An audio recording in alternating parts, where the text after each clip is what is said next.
ಇವತ್ತು ಈಗಾಗಲೇ ನೀವೆಲ್ಲರೂ ಹೇಳಿದಾಗೆ ಸಂಘಕ್ಕೆ 100 ವರ್ಷ ಆಯಿತು, ರಾಷ್ಟ್ರೋತ್ಥಾನಕ್ಕೆ 60 ವರ್ಷ ಆಯಿತು. ನೀವು ಹೇಳಿದಾಗೆ ರಾಷ್ಟ್ರೋತ್ಥಾನ ಒಂದು ವಟವೃಕ್ಷವಾಗಿ ಬೆಳೀತಾ ಇದೆ. ಇದೆಲ್ಲದಕ್ಕೂ ನೀವೇಗಳ ಕಾರಣ, ಸಮಾಜನೇ ಕಾರಣ. ರಾಷ್ಟ್ರೋತ್ಥಾನ ಯಾರದೇ ಒಬ್ಬನು ಸೊತ್ತಲ್ಲ, ಅಥವಾ ಒಂದು ಕಂಪೆನಿ ಅಲ್ಲ, ಅಥವಾ ಒಂದು ಪಾರ್ಟ್ನರ್ಶಿಪ್ಪು ಅಲ್ಲ, ಯಾರೋ ಒಬ್ಬನದ್ದು ಅಲ್ಲ. ಇಲ್ಲಿ ಜನರಲ್ ಸೆಕ್ರೆಟರಿ ಹಿಂದೆ ದಿವಂಗತ ಮೈಚ ಜಯದೇವ್ ಅಂತ ಇದ್ದರು. ಅದಾದಮೇಲೆ ನಾನದೇ, ಅವರಿಗೂ ನನಗೆ ಯಾವ ಸಂಬಂಧನೂ ಇಲ್ಲ. ಅಂದರೆ ಸಂಬಂಧ ಅಂದರೆ ಭಾವನಾತ್ಮಕ ಸಂಬಂಧ ಇದೆ. ಅವರು ನಮಗೆಲ್ರಿಗೂ ಪೂಜ್ಯರು. ಆದರೆ ಒಂದೇ ಮನೆತನದಿಂದ ಬಂದವರು ಅಲ್ಲ ನಾವು. ಹಾಗಾಗಿ ಈ ಸಂಸ್ಥೆಗೆ ಇನ್ನು ಮುಂದೆ ಬರೋರು ಯಾರು ನನ್ನ ಸಂಬಂಧಿಕರು ಬರಲ್ಲ, ಯಾರಾದರೂ ಬರ್ಬೋದು. ಯಾರು ಇದನ್ನು ಚೆನ್ನಾಗಿ ಕೆಲಸ ಮಾಡ್ಕೊಂಡು ಹೋಗ್ತಾರೆ ಅಂತ ವಿಶ್ವಾಸ ಬರುತ್ತೆ, ಅವ್ರಿಗೆ ಈ ಜವಾಬ್ದಾರಿ ಕೊಡ್ತಾರೆ. ಹಾಗಾಗಿ ಇದು ಯಾರ್ದು ಒಬ್ಬನು ಸೊತ್ತಲ್ಲ, ಇದೊಂದು ಸಾರ್ವಜನಿಕ ಸೇವಾ ಸಂಸ್ಥೆ. ಸಾರ್ವಜನಿಕ ಸೇವಾ ಸಂಸ್ಥೆ ಸಾರ್ವಜನಿಕರಿಗೋಸ್ಕರ, ಸಾರ್ವಜನಿಕರಿಂದ. ಸಾರ್ವಜನಿಕ ಸೇವಾ ಸಂಸ್ಥೆ ಸಾರ್ವಜನಿಕೋಸ್ಕರ, ಸಾರ್ವಜನಿಕರಿಂದನೇ ಈ ಸಂಸ್ಥೆ ಬೆಳೀತಾ ಇರೋದು. 3. ಹಾಗಾಗಿ ನಮ್ಮದೇನಿಲ್ಲ, ನಾವು ಟ್ರಸ್ಟಿಗಳು ಅಷ್ಟೇ. ಇದನ್ನು ನೋಡಬೇಕು ಅಂತ ನಮಗೆ ವಹಿಸಿದ್ದಾರೆ, ನಾವು ನೋಡ್ತಾ ಇದ್ದೀವಿ. ಸೊ ಈ ಕಾರ್ಯ ಬೆಳೆಸೋ ಜವಾಬ್ದಾರಿ ನಿಮ್ಮದೇ. ಕಾರ್ಯ ಅಂದರೆ ಏನು, ಬಿಲ್ಡಿಂಗ್ ಕಟ್ಟಬೇಕು ಅಂತ ನಾನು ಹೇಳ್ತಾ ಇಲ್ಲ. ಈ ಸಂಸ್ಥೆಯಲ್ಲಿ ಏನು ಒಳ್ಳೆಯದಾಗಿದೆ, ಈ ಒಳ್ಳೆಯದನ್ನು ನಾವು ನಮ್ಮ ಜೀವನದಲ್ಲಿ ಅಳವಡಿಸಿದರೆ ಆಯಿತು, 4 ಜನಕ್ಕೆ ಹೇಳಿದರೂ ಆಯಿತು. ಇವತ್ತು ದೇಶ ಕಟ್ಟೋದಂದರೆ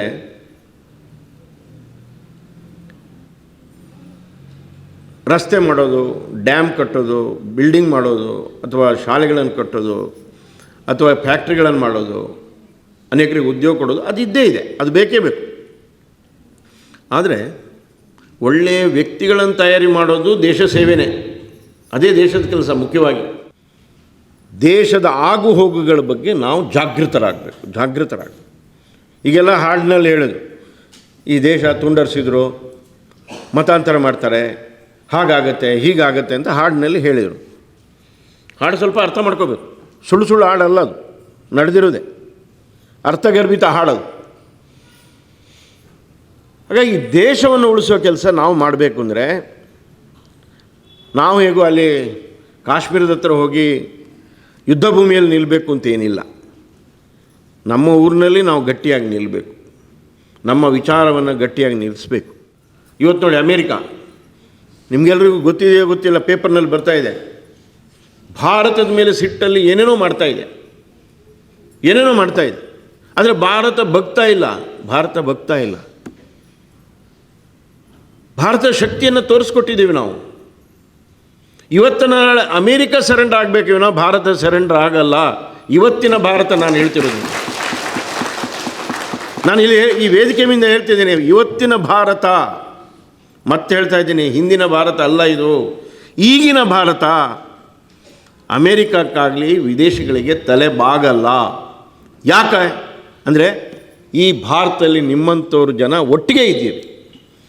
ನಮ್ಮ ದೇಶ ಮುಖ್ಯ ನಮಗೆ. ಜಪಾನ್ನ ಉದಾಹರಣೆ ಕೊಟ್ಟಿದ್ದೀನಿ ನಾನು. ನಮ್ಮ ದೇಶ ಮುಖ್ಯ, ದೇಶಕ್ಕೋಸ್ಕರ ನಾವು ಇರೋದು. ಇವತ್ತು ಈ ಒಂದು ವಿಚಾರ ನಮ್ಮ ಜನರಲ್ಲಿ ಇರುವುದಕ್ಕೇ ಇವತ್ತು ಭಾರತ ಜಗತ್ತಿನಲ್ಲಿ ತಲೆಬಾಗಿಸಿ ನಿಲ್ಲುವುದಿಲ್ಲ. ಭಾರತಕ್ಕೆ ಇನ್ನೂರು ಯಾರು ಬಂದು ಸಹಾಯ ಮಾಡ್ತಾರೆ ಇವತ್ತು, ಆ ಸ್ಥಿತಿ ಭಾರತದ್ದಿದೆ. ಅದಕ್ಕೆ ಜನ ಜಾಗೃತರಾಗಬೇಕು. ಇಲ್ಲೊಬ್ಬರು ತಾಯಿ ಹೇಳಿದರು, ಮಲಗುವಾಗ ಮಕ್ಕಳಿಗೆ ರಾಮಾಯಣ ಮಹಾಭಾರತದ ಕಥೆ ಹೇಳ್ತಾರೆ. ನನಗೆ ನೆನಪಾಯಿತು, ನಮ್ಮ ತಾಯಿ ನನಗೆ ಹೇಳ್ತಾಯಿದ್ರು ಯಾವಾಗಲೂ. ಶಾಲೆಯಿಂದ ಬಂದಮೇಲೆ ಸಂಜೆ ನಮ್ಮ ಊರಲ್ಲಿ ನಂದು ಕಾಲೇಜ್ ಆಗೋವರೆಗೂ ಕರೆಂಟ್ ಇಲ್ಲ, ಲ್ಯಾಂಟನ್, ಅದರಲ್ಲಿ ಓದ್ತಾ ಇದ್ವಿ ನಾವು. ಸಂಜೆ ಆದಮೇಲೆ, ಊಟ ಆದಮೇಲೆ ಒಂದು ಅರ್ಧ ಗಂಟೆ ನಮಗೆಲ್ರಿಗೂ ಮಕ್ಕಳನ್ನು ಕೂರಿಸಿ ಕತೆ ಹೇಳೋರು, ರಾಮಾಯಣ ಮಹಾಭಾರತ ಧಾರಾವಾಹಿ. ಆವಾಗ ಟಿ ವಿ ಇಲ್ಲ, ಕರೆಂಟೇ ಇಲ್ಲ ಇನ್ನು ಟಿ ವಿಯಲ್ಲಿ, 50-60 ವರ್ಷದಿಂದ, 50-55 ವರ್ಷದಿಂದ. ಹಾಗಾಗಿ ನಮಗೆ ರಾಮಾಯಣ ಭಾರತ ನಮ್ಮ ಅಮ್ಮನೇ ಹೇಳ್ಕೊಟ್ಟಿರೋದು ಪೂರ್ತಿ. ಹೈಸ್ಕೂಲ್ ಮುಗಿಸೋವರೆಗೂ ನಮ್ಮದು ಇದೇನೆ ಕತೆ, ಧಾರಾವಾಹಿ. ಆಮೇಲೆ ಒಳ್ಳೆ ನಿದ್ದೆ, ಅಭಿಮನ್ಯು ಕತೆ, ಆ ಕತೆ ಈ ಕತೆ ಎಲ್ಲ ಹೇಳೋದು. ಶಿವಾಜಿ ತಾಯಿ ಜಿಜಾಬಾಯಿ ಶಿವಾಜಿಗೆ ಇದನ್ನೇ ಹೇಳ್ತಾ ಇದ್ರಂತೆ. ವಿವೇಕಾನಂದರ ತಾಯಿ ವಿವೇಕಾನಂದರಿಗೆ ಈ ರೀತಿ ಕತೆ ಹೇಳ್ತಾ ಇದ್ರಂತೆ. ವಿವೇಕಾನಂದರ ಇತಿಹಾಸದಲ್ಲಿ ಇದೆ. ರಾಮಾಯಣ ಮಹಾಭಾರತದ ಕತೆ ಹೇಳೋರಂತೆ. ಅಭಿಮನ್ಯುಗೆ ಸುಭದ್ರೆ ವೀರಾದಿಗಳ ಕತೆ ಹೇಳ್ತಾ ಇದ್ದಾನೆ ಸುಭದ್ರೆ ತಾಯಿ. ಸೊ ಯಾರ್ಯಾರು ದೊಡ್ಡವರಾಗಿದ್ದಾರೆ ಅವರಿಗೆ ತಾಯಂದರು ಈ ರೀತಿ ಒಳ್ಳೆಯ ವಿಚಾರ ಕೊಡ್ತಾಯಿದ್ರು. ನೋಡಿ, ಈ ರೀತಿಯಲ್ಲಿ ಆ ಒಂದು ಶಿಕ್ಷಣ ಮಕ್ಕಳಿಗೆ ಸಣ್ಣದಾಗಿದ್ದಾಗ ಏನು ತಾಯಿ ಹೇಳುತ್ತೆ ಅದು ಕೊನೆ ತನಕ ಉಳಿತೆ. ಅದಕ್ಕೆ ಹೇಳ್ತಾರೆ, ತಾಯಿ ಕಟ್ಟಿಕೊಟ್ಟ ಬುತ್ತಿ ಅದು ಜೀವನದುದ್ದಕ್ಕದು. ಯಾಕೆ ಅಂತ ಹೇಳ್ತೀನಿ. ಒಂದು ಹೆಣ್ಮಗು ಅದಕ್ಕೆ ಒಂದು ರೀತಿಯಲ್ಲಿ 3 ಜನ್ಮ ಇದ್ದಂಗೆ, ಹುಟ್ಟಿದಾಗಲೇ ಹುಟ್ಟಿಂದ ಸಾಯೋವರೆಗೆ 3 ಜನ್ಮ. ಹೇಳ್ತೀರಾ ಯಾರಾದರೂ? 3 ಜನ್ಮ. ಹುಟ್ಟಿದಂದ ಸಾಯೋವರೆಗೆ 3 ಜನ್ಮ. ಯಾವುದು ಮೊದಲನೇ ಜನ್ಮ? ಬಾಲ್ಯದಲ್ಲಿ ಯಾರ ಕೈ ಕೆಳಗೆ ಕೆಲಸ ಮಾಡಬೇಕು? ಯಾರ ಮಾತು ಕೇಳಬೇಕು? ತಾಯಿ. ಆಚೆ ಹೋಗೋಂಗಿಲ್ಲ, ಈಚೆ ಹೋಗೋಂಗಿಲ್ಲ, ಹೊರಗಡೆ ಹೋಗೋಂಗಿಲ್ಲ, ಬೇಗ ಮನೆಗೆ ಬರಬೇಕು. 4 ಗಂಟೆ 6 ಗಂಟೆ ಆಯಿತು, ಯಾಕೆ ಬಂದಿಲ್ಲ? ಎಲ್ಲಿ ಹೋಗಿದ್ದೆ? 1 ಗಂಟೆ ಆಯಿತು, ಎಲ್ಲಿ ಹೋಗಿದ್ಯಾ? ಒಬ್ಬೊಬ್ಬೊಬ್ಬ ತಂದೆ ತಾಯಿಗಳ ಬಿಗಿ ಅಂದರೆ ಅದರಲ್ಲೇ ಬದುಕಬೇಕು ಅವಳು. ಒಂದು ಜನ್ಮ ಮುಗಿಸಿ ಇನ್ನೊಂದು ಜನ್ಮ ಎಲ್ಲಿಗೆ ಹೋಗ್ತದೆ? ಗಂಡನ ಮನೆ. ಒಬ್ಬೊಬ್ಬೊಬ್ಬೊಬ್ಬ ಅಲ್ಲಿ ನಮ್ಮ ದೇಶದಲ್ಲಂತೂ, ನಾನು ದೇಶ ಅಂತ ಹೇಳ್ತೀನಿ, ನಮ್ಮ ಕರ್ನಾಟಕ ಅಲ್ಲ, ಪುರುಷ ಪ್ರಧಾನರು. ಸ್ವಲ್ಪ ಈಗ ನೀವೆಲ್ಲ ಸೇರಿ ಕಡಿಮೆ ಮಾಡ್ತಾಯಿದ್ದೀರಿ, ನೀವೇ ಈಗ, ಯಾಕಂದರೆ ಇಲ್ಲಿ ಸಂಖ್ಯೆ ನಿಮ್ಮದೇ. ಇರಲಿ, ಮಾಡಿ, ಸಂತೋಷನೇ. ಅಲ್ಲೇನೆಂದರೆ ಅನೇಕ ಮನೆಗಳಲ್ಲಿ ನೋಡಲ್ಲಿ ಹಿರಿಯ ತಾಯಂದಿರಿಗೆಲ್ಲ ಗೊತ್ತಿದೆ ಗಂಡನ ಮನೇಲಿ ಹೇಗಿರಬೇಕು ಅಂತ.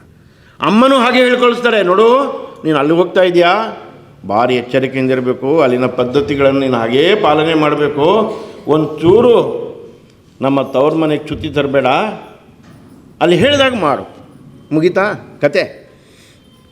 ಅಲ್ಲೊಂದು ಜನ್ಮ, ಮಕ್ಕಳನ್ನು ನಡಿಬೇಕು, ಅವರನ್ನು ಬೆಳೆಸಬೇಕು, ಅವರಿಗೆ ಕಾಲಕ್ಕೆ ಕೊಡಬೇಕು. ಬೆಳಗ್ಗೆ 5 ಗಂಟೆಗೆ ಮಗು ಯಾವುದೋ ಊರಿಗೆ ಪಾಠಕ್ಕೆ ಹೋಗಬೇಕು ಅಂದರೆ 4 ಗಂಟೆಗೆ ಎದ್ದು 3 ಗಂಟೆಯಿಂದ ಅಡುಗೆ ಮಾಡಿ ಕೊಡಬೇಕು, ಬುತ್ತಿ ಕಟ್ಟಿ ಕೊಡಬೇಕು. ಯಜಮಾನ್ರು ಹೇಳ್ತಾರೆ 4 ದಿವಸ ಪ್ರವಾಸ ಹೋಗ್ತೇನೆ, ರೊಟ್ಟಿ ಕಟ್ಟಿಕೊಡು ಅಂದರೆ ರೊಟ್ಟಿ ಕೊಟ್ಟು ಕೊಡಬೇಕು. ಛೇ. ಆದರೆ 3ನೇದು ಏನಪ್ಪ ಅಂದರೆ ಅದು ಮಕ್ಕಳ ಜೊತೆ ವೃದ್ಧಾಪ್ಯ ಎಲ್ಲ ಹೇಳ್ತಾ ಇದ್ದ ನಾನು. ಮಕ್ಕಳು ದೊಡ್ಡವರಾಗಿ ಸೊಸೆಯಂದರು ನಡೆಸ್ತಾರೆ ಸಾಮ್ರಾಜ್ಯ. ಸೊಸೆ ಸಾಮ್ರಾಜ್ಯದಲ್ಲಿ ತಾಯಂದು ಇರಬೇಕು. ಅದಕ್ಕೂ ರೆಡಿ ನಾವು. ನಮ್ಮ ಸೊಸೆ ಎಷ್ಟು ಒಳ್ಳೆಯವ್ರು ರೀ, ಏನೇ ಇರಲಿ ಹೊರಗಡೆ ಹೇಳಲ್ಲ ಇದನ್ನು. ಸೊಸೆ ಮನೆಯಲ್ಲಿ ಎಷ್ಟೇ ಏನೇ ಇರಲಿ, ಏನಮ್ಮ ಹೇಗೆ ನಿಮ್ಮ ಸೊಸೆ ಬಂದರು? ಓಹೋ, ಲಕ್ಷ್ಮಿ, ಪಾರ್ವತಿ, ಸೀತೆ, ಇಷ್ಟು ನಾವು ಅಂದರೆ ಅದರಲ್ಲಿಯೂ ನಮಗೆ ಸಮಾಧಾನ. ಅಂದರೆ ತಾಯಿಯಾದವಳಿಗೆ 3 ಜನ್ಮದಲ್ಲಿದ್ದರೂ ಆ ಸಮಾಧಾನ ಮಾತ್ರ ಅದಕ್ಕೆ ಲೆಕ್ಕ ಮಾಡೋಕ್ಕೆ ಸಾಧ್ಯನೇ ಇಲ್ಲ. ತವ್ರ ಮನೆಯಿಂದ ಗಂಡನ ಮನೆಗೆ ಬಂದರು, ಬಿಟ್ಕೊಡ್ತಾರೆ ಗಂಡನ ಮನೆಯನ್ನು? ಗಂಡನ ಮನೆಯ ಗಂಜಿ ಲೇಸು ಅಂತ ಹೇಳ್ತೀವಿ ನಾವು, ಬಿಟ್ಕೊಡಲ್ಲ ನಾವು. ಅದೇ ಮನೆ ನಂದು, ದಾರೆ ಎರೆದು ಈ ಕಡೆ ಬಂದ್ವಿ ಅಂತ ಹೇಳಿದ್ರೆ ಆಯಿತು. ಆಮೇಲೆ ನನ್ನ ಮನೆ ಯಾವುದು? ಗಂಡನ ಮನೆ. ಬಿಟ್ಟೇ ತಾಯಿ ಮನೆ. ಇಷ್ಟು ಮುದ್ದಾಗಿ ಬೆಳೆಸಿದ ತಾಯಿ ಮನೆಯೇ ಬಿಟ್ಟು ಇಲ್ಲಿಗೆ ಬಂದ್ವಿ. ಇದು ನಮ್ಮ ತಾಯಂದಿರ ವಿಶೇಷತೆ. ಹಾಗಾಗಿ ನಮ್ಮ ಸಮಾಜದಲ್ಲಿ ತಾಯಿಗೆ ವಿಶೇಷವಾದಂಥ ಒಂದು ಗೌರವವನ್ನು ಕೊಟ್ಟಿದ್ದಾರೆ. ಇತ್ತೀಚೆಗೆ ಒಂದು ಉದಾಹರಣೆ ಹೇಳ್ತೇನೆ ನಿಮಗೆ. ಉಡುಪಿಯಲ್ಲಿ 2 ವರ್ಷಕ್ಕೊಂದ್ಸಲ ಪರ್ಯಾಯ ಚೇಂಜ್ ಆಗುತ್ತೆ. ಅಷ್ಟಮಠಗಳಲ್ಲಿ ಈ ವರ್ಷ ಪುತ್ತಿಗೆ ಮಠದಿಂದ ಶಿರೂರು ಮಠ ಅಂತ ಒಂದು ಮಠ ಪರ್ಯಾಯ ತಗೊಳ್ತಾರೆ. ಆ ಸಂದರ್ಭದಲ್ಲಿ ಶಿರೂರು ಸ್ವಾಮಿಗಳು ದೇಶ ಪರ್ಯಟನ ಮಾಡಿಕೊಂಡು ಮೊನ್ನೆ ಅಂದರೆ ನಾಡ್ದು 18ಕ್ಕೆ ಅದು ಪರ್ಯಾಯ ಚೇಂಜ್ ಆಗೋದು. ಅಲ್ಲಿಂದ 2 ವರ್ಷ ಇವರು. ಆ ಸಂದರ್ಭದಲ್ಲಿ ಸಾಮಾನ್ಯವಾಗಿ ಸನ್ಯಾಸಿಗಳು ಒಂದು ಸಲ ಸನ್ಯಾಸಾಶ್ರಮ ಸ್ವೀಕರಿಸಿದ ಮೇಲೆ ಅವರು ಮೂಲ ಮನೆಗೆ ಹೋಗುವಂಥ ಪದ್ಧತಿ ಇಲ್ಲ, ಮತ್ತು ತಂದೆ ತಾಯಿಗಳನ್ನು ಅವ್ರ ಹತ್ತಿರ ಸೇರಿಸಲ್ಲ. ಅಲ್ಲಿ ಒಂದು ಎಕ್ಸಂಪ್ಷನ್ ಕೊಟ್ಟಿದ್ದಾರಂತೆ ನೋಡಿ ಸ್ವಾಮಿಗಳಿಗೆ. ಏನಪ್ಪ ಅಂದರೆ ತಾಯಿಗೆ ಮಾತ್ರ ನಮಸ್ಕಾರ ಮಾಡು. ಸ್ವಾಮಿಗಳಿಗೆ ಉಳಿದ ಯಾರಿಗೂ ತಂದೆಗೂ ನಮಸ್ಕಾರ ಮಾಡೋಂಗಿಲ್ಲ ಅಂತ ಸ್ವಾಮಿಗಳು. ಸ್ವಂತ ನನ್ನ ತಂದೆ ಇಲ್ಲ, ತಾಯಿಗೆ ಮಾತ್ರ ತಾಯಿ ಎಲ್ಲಿ ಸಿಕ್ಕಿದ್ರು ಸ್ವಾಮಿಗಳು ನಮಸ್ಕಾರ ಮಾಡು. ಯಾವ ಸ್ವಾಮಿಗಳು? ಯಾವ ಮಠದ ಸ್ವಾಮಿಗಳು? ಅಂದರೆ ತಾಯಿಗೆ ಎಲ್ಲಿ ಇಟ್ಟಿದ್ದಾರೆ ನಮ್ಮ ಸಮಾಜದಲ್ಲಿ? ಆ ತಾಯಿ ಪಾತ್ರ ಏನು ನೋಡಿ. ಹಾಗಾಗಿ ನಮ್ಮ ಮಕ್ಕಳು ಒಳ್ಳೆಯವರಾಗಬೇಕು ಅಂತ ನಮ್ಮ ಮನಸ್ಸಿನಲ್ಲೂ ಇರಬೇಕು. ಒಂದಷ್ಟು ಜನ ಒಳ್ಳೆಯವರು ಆಗಬೇಕಲ್ಲ. ನೀವು ಹೇಳಿದ್ರಿ ಈಗ ಮಾತಾಜಿ ಹಾಗೆ ಮಾಡ್ತಾರೆ, ಗುರೂಜಿ ಹಂಗೆ ಮಾಡ್ತಾರೆ, ಆಯ್ತಪ್ಪ. ಇನ್ನೂ ನಾವು ಬೆಳೆಸ್ಬೇಕಾದ್ರೆ ನೀವು ಒಂದಷ್ಟು ಜನ ನೀವು ಮಾತಾಜಿ ಗುರೂಜಿ ಆಗಬೇಕಲ್ಲ. ಅದ್ಯಾರಾಗೋದು? ನಾನು ಪ್ರಾರಂಭದಲ್ಲಿ ಹೇಳಿದೆ, ರಾಷ್ಟ್ರೋತ್ಥಾನ ನಂದಲ್ಲ. ಯಾರ್ದಿದು? ನಿಮ್ಮದು, ಸಮಾಜದ್ದು. ಸಮಾಜದಿಂದ ಸಮಾಜಕ್ಕೋಸ್ಕರ ಇದು ಇರುವಂಥ ಸಂಸ್ಥೆ ಇದು. ಇದರ ಪ್ರಯೋಜನ ಸಮಾಜಕ್ಕೇ. ನಾನು ಹೇಳ್ತೇನೆಪ್ಪ, ನಮ್ಮ ಧಾರವಾಡದ ವ್ಯವಸ್ಥೆ ನೋಡಲಿಕ್ಕೆ ಒಂದಷ್ಟು ಜನ ಬೇಕು, ಬನ್ನಿ ಅಂತ. ರೆಡಿ ಆಗಬೇಕಲ್ಲ.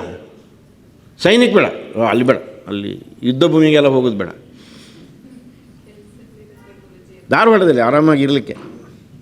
ಯಾಕೆ ಹೇಳ್ತಿದ್ದೀನಿ ಅಂದರೆ, ನಾವೆಲ್ಲರೂ ನಂದು ಒಂದಷ್ಟು ಕೆಲಸ ಇದೆ ಸಮಾಜದ್ದು.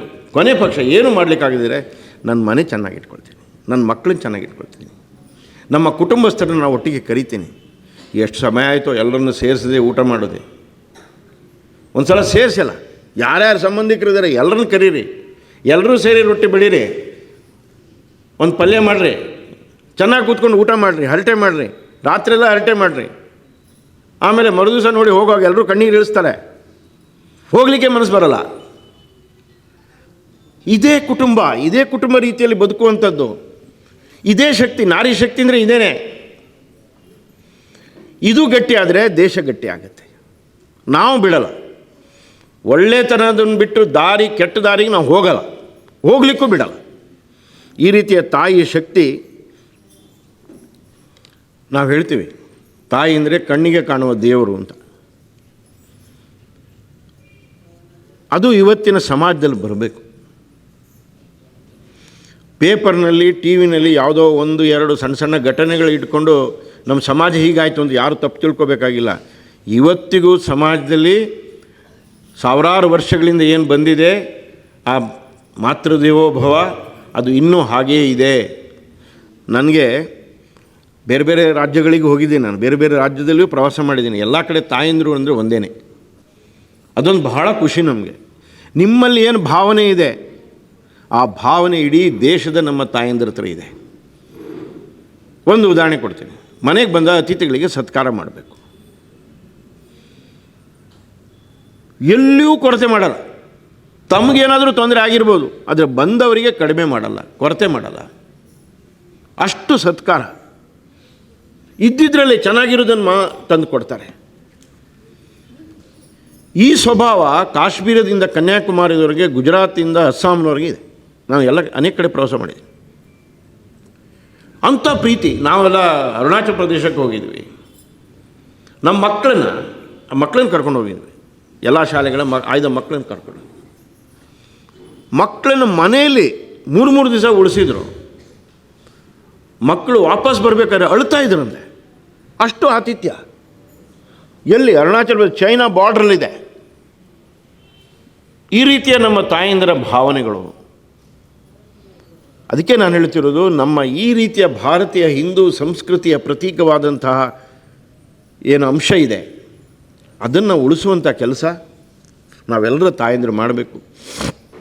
ನಮ್ಮ ಮನೆಯಿಂದಾಗಿ ನಮ್ಮ ಸಮಾಜದಿಂದ ನಮ್ಮ ದೇಶ, ಇಡೀ ದೇಶವನ್ನೇ ನಾವು ಅತ್ಯಂತ ಶ್ರೇಷ್ಠ ದೇಶವಂತ ಮಾಡುವಂಥ ದಿನಗಳು ಇನ್ನು ದೂರ ಇಲ್ಲ, ಭಾಳ ದೂರ ಇಲ್ಲ. ಆರ್ಥಿಕವಾಗಿ ಬಿಡಿ, ಅವರು ನೋಡ್ಕೊಳ್ತಾರೆ, ಅದು ಯಾರೋ ಸರ್ಕಾರ ಏನೋ ನೋಡ್ಕೊಳ್ಳಿ, ಆರ್ಥಿಕ ಅದು ಮಾಡ್ತಾರೆ, ಮಾಡಲಿ. ಆದರೆ ಸಾಂಸ್ಕೃತಿಕವಾಗಿ ನಮ್ಮ ಪರಂಪರೆ ದೃಷ್ಟಿಯಿಂದ, ನಮ್ಮ ಮೌಲ್ಯಗಳ ದೃಷ್ಟಿಯಿಂದ, ಒಳ್ಳೆತನದ ದೃಷ್ಟಿಯಿಂದ ಇಡೀ ಜಗತ್ತಿಗೆ ತಲೆ ತಗ್ಗಿಸುವಂಥ ಕೆಲಸ ಭಾರತದಲ್ಲಿದೆ. ಅದನ್ನೇ ನಾವು ದೇವರಲ್ಲಿ ಪ್ರಾರ್ಥನೆ ಮಾಡೋದು.